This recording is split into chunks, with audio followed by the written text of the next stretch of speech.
Bonjour à tous et bienvenue pour notre nouveau format Parlons facturation électronique avec les CCI. Nous sommes à 1 an de l'entrée en vigueur de la réforme au 1er septembre 2026. Alors pour y voir plus clair, nous vous proposons des focus thématiques tous les mois. Aujourd'hui, nous partons à la rencontre de la Direction générale des finances publiques pour plus d'explications sur la réforme. C'est parti!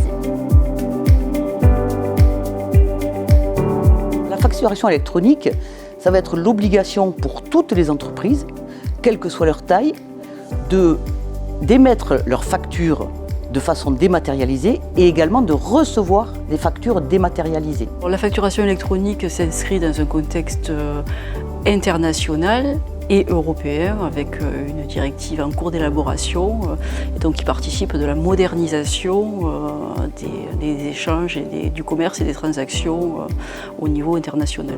L'ensemble des entreprises sont concernées, toutes celles qui sont dans le champ d'application de la TVA. Je rappelle qu'on peut être dans le champ d'application de la TVA et ne pas payer de TVA. Donc ça concerne évidemment l'ensemble des entreprises, notamment les micro-entreprises. Et au 1er septembre 2026, toutes les entreprises devront être en capacité de recevoir des factures sous le format électronique.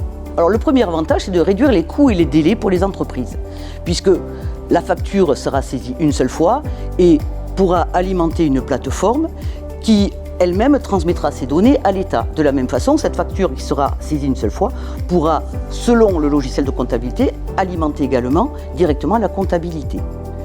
Deuxième objectif, c'est aussi, en réduisant le délai de la facturation, de réduire le délai de paiement et donc d'améliorer la trésorerie des entreprises. Autre avantage, c'est à terme de pouvoir faire du pré-remplissage de la déclaration de TVA. On aura une meilleure connaissance de la vie des entreprises et ainsi les politiques publiques pourront être mieux adaptées à la vie économique réelle de notre société.